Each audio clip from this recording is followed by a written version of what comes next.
మన ప్రొద్దుటూరు మాజీ ఎమ్మెల్యే గారు ప్రతిరోజు ఏదో ఒక రకంగా నా మీద నా కొడుకు మీద అవినీతి నిందారోపణలు చేయాలని చాలా శ్రమ పడుతున్నాడు. ఏదో ఒక రకంగా ఒక నింద వేస్తే వాళ్ళకు చెడ్డ పేరు తేవాలనే ఒక ప్రయత్నం అతను నిరంతరం చేస్తున్నాడు. చెప్పేది ఏముందంటే, ఇప్పటికి 40 సంవత్సరాల రాజకీయ జీవితంలో 6 సార్లు ఎమ్మెల్యేగా ఉన్నాయి. 6 సార్లు ఎమ్మెల్యేగా ఉన్నప్పుడు ఎవ్వరూ ప్రజలు ఇదో ఈ తప్పు ప్రొద్దుటూరులో ఈయన చేసినాడని ఎక్కడ కూడా ఎవరు చెప్పే పరిస్థితి లేదు. వేలెత్తి చూపటి విధంగా నిజాయితీగా ధర్మబద్ధంగా నా కోసం నేను బతుకుతూ ఉండాలి. నేను కానీ నా కుటుంబ సభ్యులు కానీ ఎక్కడ కూడా నిజాయితీని వదిలిపెట్టకుండా నిజాయితీ కోసం ఎన్ని ఇబ్బందులు ఉన్నాయి ఎన్ని కష్టాలు ఉన్నా కూడా ఓర్చుకొని నిజాయితీగా జీవిస్తాను. ఎక్కడ కూడా ఎవరి దగ్గర చేయి సాధిన పరిస్థితి లేదు. ఈ విషయం ప్రొద్దుటూరు ప్రజలందరికీ తెలుసు. కానీ నువ్వేదో నేను నా కొడుకు మీద నువ్వు రోజు ఏదో ఒకటి మాట్లాడుతూనే ఉండవు. అయితే నువ్వు ఇన్ని మాట్లాడినా కూడా నిన్ను గురించి ప్రొద్దుటూరు ప్రజలకి అందరికీ తెలుసు. మేకవన్నే పులివి నువ్వు. నీ యొక్క పరిస్థితి 10 సంవత్సరాల్లోనూ గత 5 సంవత్సరాలు అధికార పార్టీలో ఉన్న కాలంలో నువ్వు చేసిన ఎన్నో అన్యాయాలు, అరాచకాలు, అవినీతి పనులు, లంచగొండి పనులు ఎన్నో రకాలు నువ్వు చేసినావు. ఇవన్నిటిని గుర్తుపెట్టుకుంటారు ప్రజలు. ఏదో మర్చిపోయినారని నువ్వేమన్నా అనుకుంటున్నావేమో కానీ ప్రజలందరూ గుర్తుపెట్టుకొని ఉంటారు. జీవితాంతం నిన్నుగా మర్చిపోరు. ఎందుకంటే ఒకవేళ నేనైనా కూడా ఏదైనా కొంతకాలం తర్వాత నన్ను మర్చిపోవచ్చాము, కానీ నీలాంటి అవినీతి పరుని ఎవ్వరు జీవితంలో మర్చిపోయిన పరిస్థితుల్లో ప్రజలు గుర్తుపెట్టుకుంటారు. కాబట్టి నువ్వు నిరంతరము నా కొడుకు మీద నువ్వు నిరంతరం ఏవో రకరకాలుగా చెప్తా ఉండవు. ఏదో మహేష్ అని ఉన్నాడు, కాంట్రాక్టర్లలో మహేష్ కాంట్రాక్టర్ వర్క్స్ చేసుకుంటున్నాడు. అందరి మాదిరిగానే వ్యాపారం చేసుకుంటావు. నువ్వు వేసుకో అన్నారు ఎవరన్నా. నువ్వు గతంలో నువ్వు ఉన్నప్పుడు అంతా నువ్వే చేసుకున్నావు కదా, ఎవరికన్నా ఇచ్చినావా? కాబట్టి నువ్వు ఈ పనుల విషయంలో రోజు నువ్వు మా మీద ఎంత బురద చల్లే ప్రయత్నం చేసినా కూడా మైదుకూరు రోడ్డుకు పోతావు, పుట్టిపాటి రోడ్డుకు పోతావు, ఇంకా ఎక్కడెక్కడో పోతున్నావు. నువ్వు అధికారంలో ఉన్నప్పుడు నీ మీద పత్రికా ప్రకటనలు చేసినప్పుడు నేను ఎవరిది ఏ రోడ్ల మీదకి పోలే, ఎవరికి ఎక్కడ పోయి చెప్పలే.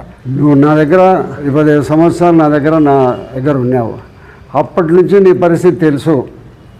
అప్పటి నుంచి నీ చేతి లాగవము, నువ్వు ఎట్లా డబ్బులు కొడతావు, ఎట్లా డబ్బులు చేతికి వస్తాను, ఎట్లా దాచిపెడతావు అనేది కూడా నాకు తెలుసు. నిన్ను గురించి నేనేదో కొత్తగా నేర్చుకోవాల్సిన పని లేదు. నువ్వేదో ఉన్నట్టుండే నువ్వు రాజకీయాలకు వచ్చింటే నిన్ను గురించి నేను తెలుసుకోవాల్సిన పని లేదు. మీ మామ నా దగ్గర ఉన్నాడు.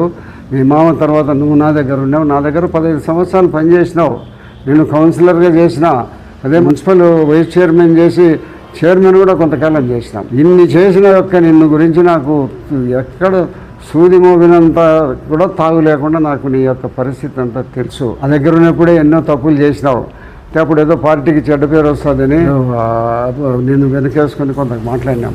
నీకు తెలుసా ఇవన్నీ నువ్వేం చేసిన తప్పులకన్నిటి కూడా నేను పోలీసులతో నిన్ను రాత్రి పిలుచుకొని పోయి నిన్నంతా ఇష్టం వచ్చినట్టు నేను మీద ఒత్తిడి చేసి బాగా తన్నాలని ఉన్నారు. అది కూడా నాకు తెలుసు. కానీ ఆ రోజు అప్పటికప్పుడు ఒక అర్ధగంట ముందర నాకు విషయం తెలిసి నేను బయటికి పంపించిన. ఇన్నిసార్లు నువ్వు నా దగ్గర ఉన్నావు, నా దగ్గర ఎన్నో పనులు చేయించుకున్నావు, నా దగ్గర చెప్పి అప్పులు ఇప్పించుకున్నావు. అప్పులన్నీ నువ్వు తీర్చేసి నీ దగ్గర నువ్వేమన్నా రూపాయి నాకు ఎప్పుడైనా ఇచ్చినావా? ఏ కాంట్రాక్టర్ దగ్గరైనా ఇప్పించినావా? రోజుకు 1-2 గంటలు నా దగ్గర ఉంటాన్నావు.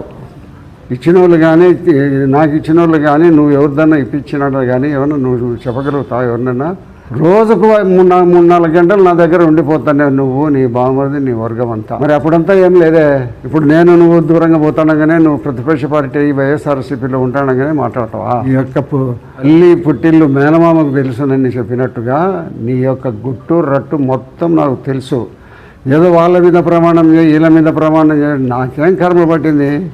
నువ్వు ఈ దేశంలో ప్రపంచంలో ఉన్న దేవుళ్ళందరి మీద ప్రమాణాలు ఓట్లు అయిపోయినాయి. వర్షాల కాడ నీళ్లు పోసుకొని పోయి దేవుని దగ్గర ప్రమాణం చేసిన పెద్ద మనిషి నీతో మేము పోటీ పడాలంటే పడే పరిస్థితి మాకు లేదా? మేమేదో నిజాయితీగానే జీవిస్తాం, నిజాయితీగానే చచ్చిపోతాం. ఎన్ని ఇబ్బందులు, ఎంత ఆర్థిక పరిస్థితుల్లో మేము ఇబ్బందుల్లో ఉండబడినా కూడా ఎక్కడ కూడా ఒక సూది మోపినంత ఎవరైనా సరే పొద్దుటూరు పట్టణంలో కానీ, జిల్లాలో కానీ, రాష్ట్రంలో కానీ చూపిస్తే నేను తల ఉంచుకుంటా. ఏం చెప్పినా నువ్వు లేవు. నువ్వు నా మీద ఏదో రోజు మాట్లాడతానమ్మా. ఎన్నిసార్లు మాట్లాడినా కూడా ప్రజలేం నమ్మే పరిస్థితుల్లో నన్ను గురించి 40 సంవత్సరాల నుంచి నేను రాజకీయ జీవితంలో ఉన్నాను. పొద్దుటూరులో ఎటువంటి క్రిమినల్ పరిస్థితులు పొద్దుటూరులో ఉన్నాయి. ఒకప్పుడు కొంతమంది వ్యక్తులు ఈ పొద్దుటూరులో ప్యారల్ గవర్నమెంట్ నడిపే పరిస్థితుల్లో ఉండేది. అటువంటి పరిస్థితుల్లో నేను రాజకీయాల్లోకి వచ్చిన. బాంబులు వేసుకున్నాం, బాంబులు తయారు చేసుకున్నాం, జైళ్ళలో పడినాం. అయినప్పటికీ కూడా నిజాయితీ వదలలే, ఈరోజు వరకు వదలను. ఆర్థిక ఇబ్బందుల్లో ఉన్నాం మేము, కానీ అయినా కూడా నిజాయితీ వదలను.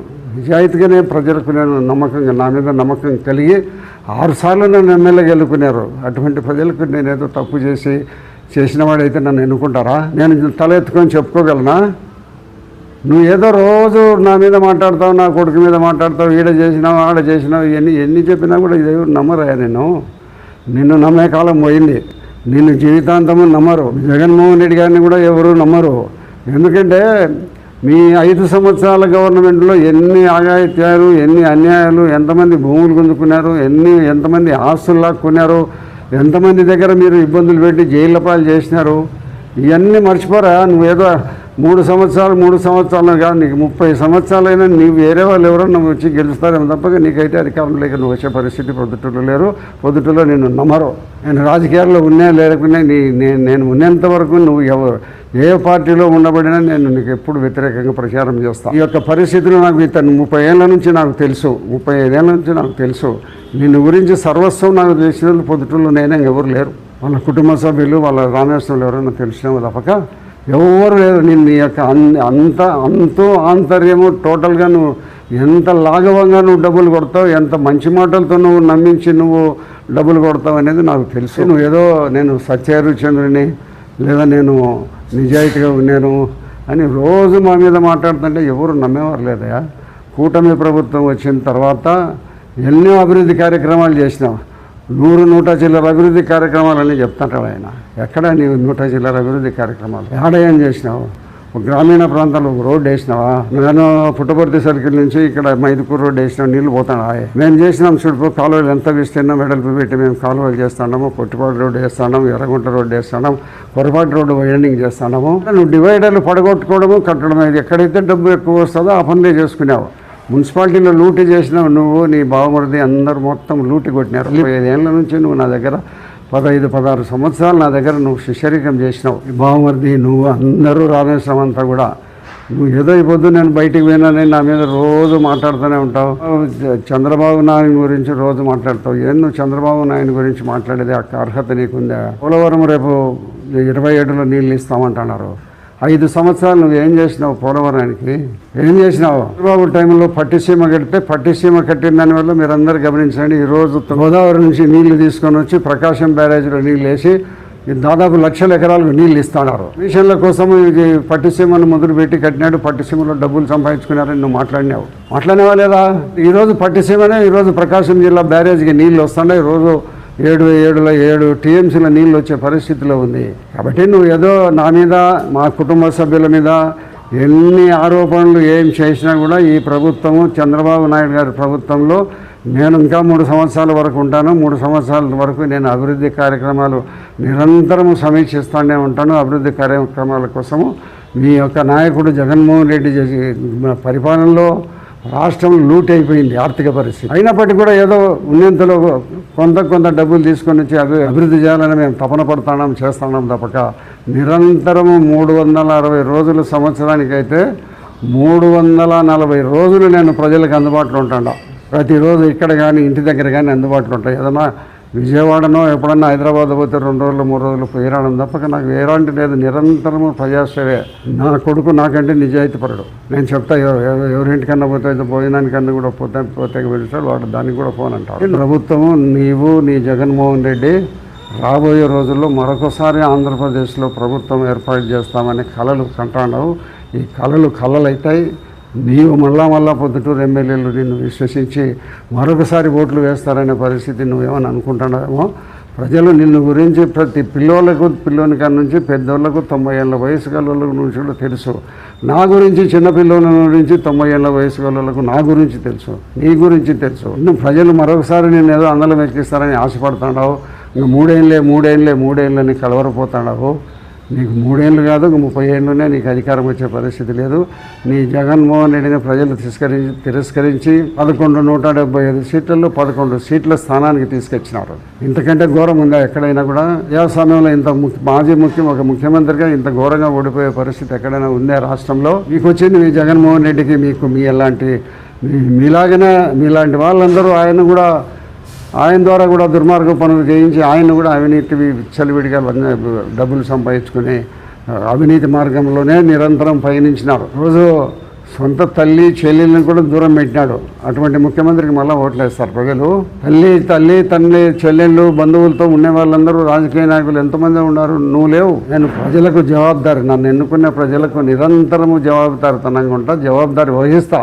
ఈ రోజు కొరకు ఇంతవరకు ఇట్లా చేయి సాగిన పరిస్థితి ఎక్కడ జీవితంలో లేదు, ఉండదు కూడా. నా జీవితాంతం ఆ రాజకీయాల్లో ఉన్నా లేకపోయినా ఇదే మాదిరిగా నా కోసం నేను బతుకుతాను, నా కోసం నిజాయితీగా నేను ఉండి రాజకీయాలలో కానీ నా జీవితంలో ఉండి చచ్చిపోవాలని నేను అనుకుంటాను తప్పక ఏదో నన్ను ఎంత ప్రేరేపించి మా కుటుంబం ఇన్ని చేసినా కూడా ప్రొద్దుటూరు ప్రజలు కానీ జిల్లా వాసులు కానీ రాష్ట్రంలో సమైక్యాంధ్రప్రదేశ్లో కూడా పోయి నన్ను గురించి విచారించు.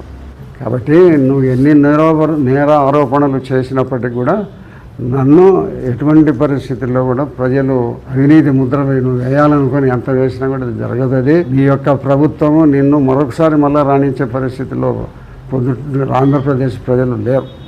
నాసిరకం పనులు చేసి కొన్ని రోడ్లు వేసినావు నువ్వు. గ్రామీణ ప్రాంతంలో ఉప్పరపల్లె రోడ్డు వేసినావు, ఎన్నిసార్లు గుంతలు పుడిచినారో చూడు.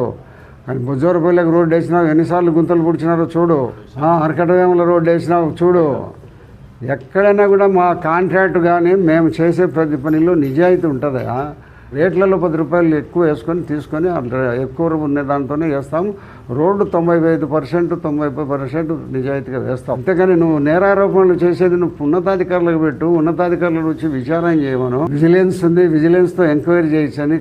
క్వాలిటీ కంట్రోల్ ఉంది, క్వాలిటీ కంట్రోల్తో చేయించమను. ఇవన్నీ చేయగానే రోడ్లలో మా రోడ్డుకు బిల్లు రాకముందు నువ్వు గీతలు వేసి ఏం పని నీకు? నువ్వు ఇంజనీర్వా? నువ్వు బాగుమూడదు ఇంజనీరా? ఉన్నతాధికారులు నువ్వు ఏం చెప్పినా కూడా నీ వల్ల 10 రూపాయలు తగ్గించరు, 10 రూపాయలు పెంచదు, రోడ్డుకు తగ్గదు. నువ్వు తగ్గించాల్సింది, ఇది నాసిరకమని నిర్ణయించాల్సింది ఎవరు? ప్రభుత్వ అధికారులు ఉన్నారు. చీఫ్ ఇంజనీర్ పెట్టు, నీ జగన్మోహన్ రెడ్డితో లెటర్ పెట్టించు. నువ్వు డ్రైనేజ్ కట్టినావు కదా మైదుపూర్ రోడ్డు అమ్మడి, అప్పుడు నిలబడిపోలే వ్యాపారము. ఒక్కొక్కరి దగ్గరికి పోయి నీకు ఈ 2 నెలల్లో ఎంత నష్టం వచ్చిందంటే 20 లక్షలు 30 లక్షలు వచ్చిందని నువ్వు చెప్పిస్తావు. రోడ్లు వేసేటప్పుడు ఏదైనా కూడా పొలాలలో పోతాయి. రైతులు వందలు తరతరాల నుంచి ఉన్న పొలాలు రైతులందరూ ఇస్తాండారు రోడ్ల కోసము. ఈ రోడ్డు కూడా బాగుపడాలనే ఒక మంచి సదుద్దేశంతో ఆర్టీసీ బస్ స్టాండ్ నుంచి రిలయన్స్ పెట్రోల్ వరకు 2 పక్కల ఎప్పుడు రోడ్డు తగ్గిపోతుంది. మీకందరూ కూడా గుర్తుంటుంది ఆ రోడ్డు. దానికి డబ్బులు పెట్టి శాంక్షన్ చేసి 10 కోట్ల రూపాయలు పన్నులు పెట్టి దాన్ని వెడల్పు చేస్తున్నాం 100 అడుగులు. ఎక్కడైనా నువ్వు చేసిన పాపన పోయినావు ఎక్కడన్నా? రిలయన్స్ పెట్రోల్ బంకు ఆర్టీపీ దావన ఎన్ని యాక్సిడెంట్ జరిగినా ఎంతమంది చచ్చిపోయింటారు. ఈరోజు మేము డబుల్ రోడ్ వేస్తాం అక్కడ 100 అడుగుల వెడల్పుతో. ఎన్ని నీకు మేము చేసే మంచి పనులని నువ్వు ఓర్చుకోలేకపోయి నువ్వు ఏదో మా మీద బురద జల్లని నువ్వు ప్రయత్నం చేసి మేమేదో విపరీతమైన అవినీతిని లంచగొండి దోచుకుంటాడం. నేను నా కొడుకు పార్ట్నర్ మహేశ్వర్ రెడ్డి గారు దోచుకుంటాడం అని చెప్తాడు. నీ యొక్క చెప్పే మాట 1% ప్రొద్దుటూరు ప్రజలు నమ్మే పరిస్థితి లేదు. నేను ప్రొద్దుటూరు ప్రజలకు జవాబుదారి. నేను ఎక్కడన్నా తప్పు చేసి ఉంటే ఏ ఒక్క చిన్న వ్యక్తిగా కూడా ఒక రిక్షా దొక్కేవాడు కూడా నన్ను ప్రశ్నించవచ్చు, నేను జవాబు చెప్తాను. ఎవరైనా సరే ఎక్కడైనా సరే ఛాలెంజ్. మీ వివాహాది శుభకార్యములకు, పుట్టిన రోజులకు, మీటింగులకు అత్యాధునిక సదుపాయాలతో ప్రొద్దుటూరు వాసవి సర్కిల్ వద్ద నుంచి అతి సమీపాన మీకు అందుబాటు ధరలలో happy banquet AC function hall మీకు స్వాగతం పలుకుతుంది. మా ఫంక్షన్ హాల్ నందు వంట సామాగ్రి మరియు విశాలమైన కార్ పార్కింగ్, అతి తక్కువ మెయింటెనెన్స్ ఖర్చుతో ఏ ఫంక్షన్ అయినా మా happy banquet AC function hall నందు జరుపుకొని ఆనందాన్ని పొందండి. బుకింగ్ కొరకు సంప్రదించండి. మా సెల్ నంబర్ 9100600238 7799 000211.